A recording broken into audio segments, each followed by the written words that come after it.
ভাল লগা হঠাৎ মানে বস্তু এটা দেখা পালো মেঘালয়ত আহিছিলো ফুৰিবলৈ আৰু মেঘালয়ত আহি এখন দোকান আৰু চিপছ চানা বিক্ৰী কৰা দোকান দেখি সোমাই এটা ভাল লগা বস্তু দেখা পালো আহকচোন আপোনালোককো দেখাম মানে ৰ'ব নোৱাৰিলো আৰু আকৌ তাৰপিছত মই বোলো নাই এয়া দেখিছেনে ৰেডিঅ' দেখিছে ৰেডিঅ' আৰু ৰেডিঅ' হৈছে আচলতে আমাৰ আবেগ আমাৰ অনুভূতি আমাৰ সকলোবোৰ ৰেডিঅ'তেই আমাৰ গোটেই অনুভৱবোৰ সোমাই আছে ৰেডিঅ' ভাল লাগিল কিন্তু লগতে মই আহক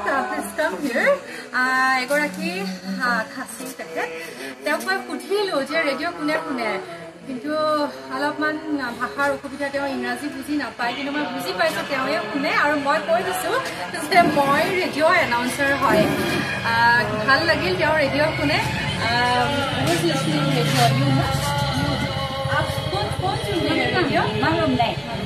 क्या क्या प्रॉब्लम आप सुनते हैं क्या क्या मतलब गाना सुनते हैं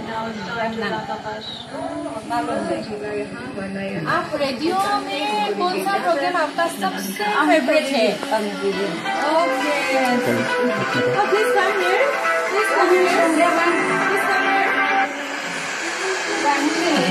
आकाशवाणी है अब आप लखनऊ से समाचार सुनिए কিন্তু যি হওক মানে ৰেডিঅ' আহি যে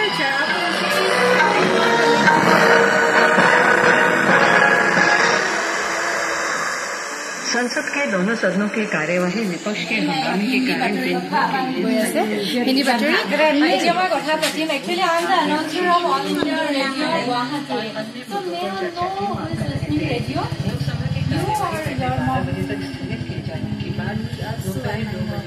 Okay, and may I know who is your favorite program? बैठक में operation Sindhu per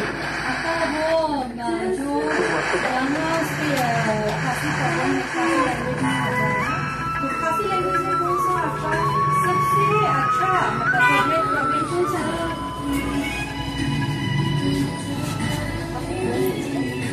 English So which one is your favorite program in your Khasi language?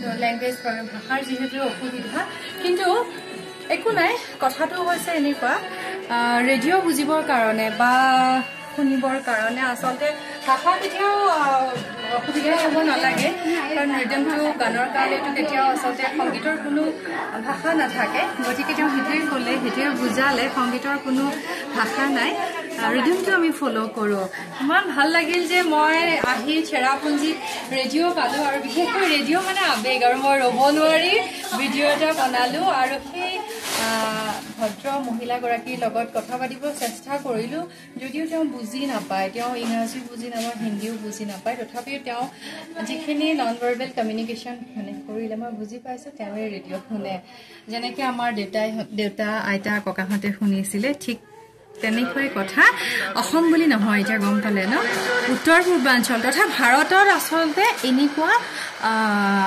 জ্যেষ্ঠ যিসকল নাগৰিক আছে তেওঁলোকে বহুতে ৰেডিঅ' শুনে বৰ ভাল লাগিল কিন্তু এইটো আমাৰ ৰেডিঅ'ৰ কাৰণে আৰু ৰেডিঅ'ৰ শ্ৰোতাৰ কাৰণে বা ৰেডিঅ'ত কাম কৰা মানুহৰ কাৰণে আচলতে এটা খুব ভাল খবৰ আজিৰ দিনতো যে ৰেডিঅ' শুনিছে আপোনাক মই বাহিৰৰ পৰা দেখুৱাম এই দোকানখন সিফালে আচলতে আমি চাহ বিচাৰিছোঁ আৰু মেগী খাম এতিয়া কিন্তু ইফালে দেখিছে ৰেডিঅ' বজাইছে কিমান যে ইম'চন কিমান আবেগ জড়িত হৈ আছে আমাৰ লগত আমি যাব নোৱাৰিম আপোনালোকেও ৰেডিঅ' শুনক আৰু এতিয়াৰ যিখিনি যুৱ প্ৰজন্ম তেওঁলোকে কিন্তু ৰেডিঅ' শুনিব লাগে কাৰণ ৰেডিঅ'ত বহুতো দৰকাৰী অনুষ্ঠান আমি প্ৰচাৰিত কৰোঁ অকল 8:30 বজাৰ গীতিমালিকা বা ৰাতিপুৱাৰ বন্দনা বুলি নহয় আমি বহুত সাক্ষাৎকাৰ বহুত ডক্টৰছ অনলাইন কৃষি জগতত বহুত কৃষকৰ লগত তেনেকৈ কথা পতা হয় নিদান অনুষ্ঠান থাকে মহিলাৰ অনুষ্ঠান থাকে, আইডিঅ' বুলনি থাকে, কণ মইনাৰ অনুষ্ঠান থাকে,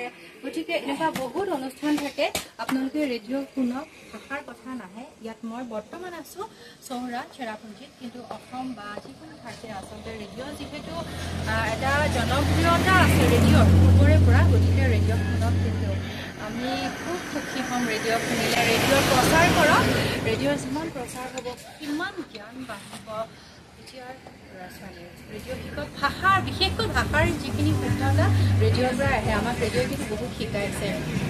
ৰেডিঅ'ৰ যিখিনি ভাষাৰ আচলতে আমাৰ জ্ঞান আহে বহুত ক্ষেত্ৰত। যেনেকৈ মই সাধাৰণ কথা এটা কৈছোঁ, উৎসাহ হচৌ বেজন্ত দন্তীয়া শতেকাৰে বহুতে উৎসাহ বুলি কয়, কিন্তু বেজন্তৰ পিছত যেতিয়া দন্তীয়া শ থাকে তাৰ উচ্চাৰণটো আচলতে উৎসাহ হয়। ঠিক একেই উৎসৱ, এনেকুৱা বস্তুবোৰ কিন্তু এনেকুৱা শব্দবোৰ ৰেডিঅ'ই শিকাইছে আমাক।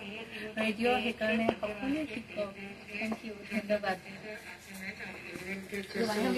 किया जाएगा ये मेरे पास है। समय अनुसार शाम 5:30 बजे से शुरू होगा। श्रृंखला फिलहाल 1-1 की बराबरी पर है। ৰেডিঅ' শুনি শুনিয়ে আচলতে আমাৰ শৈশৱৰ দেওনা পাৰ হ'ল। ৰেডিঅ' সদায় আমাৰ কাৰণে আপোন। আৰু আজি যেতিয়া আহি মেঘালয় তেনেকৈ পালোঁ, বৰ ভাল লাগিল।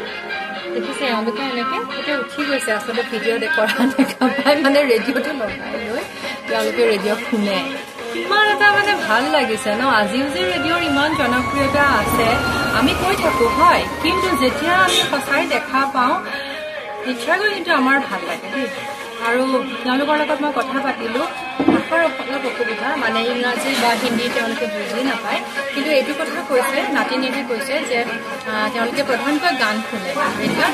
আৰু তেওঁৰ আইতাগৰাকী, মই যাৰ লগত আচলতে কথা পাতিব চেষ্টা কৰিছিলোঁ, তেওঁ ৰেডিঅ'টো এনেকৈ লগাই কাম কৰি থাকে। আৰু এইখন তেখেতৰ দোকান, আৰু ইয়াত বিভিন্ন ধৰণৰ বস্তু বিক্ৰী কৰে, সিফালে চাহ মেগী এইবোৰ বিক্ৰী কৰে। আৰু এয়া দেখিছে ন, গতিকে মানে গ্ৰাহকো আহে, গ্ৰাহককো ৰেডিঅ' শুনায়, নিজেও কাম কৰে, গোটেইখিনি হৈ থাকে। মানে সকলোৱে আচলতে এটা ৰেডিঅ'ৰ পৰিৱেশ তেওঁলোকে গঢ়ি তুলিবলৈ চেষ্টা কৰিছে।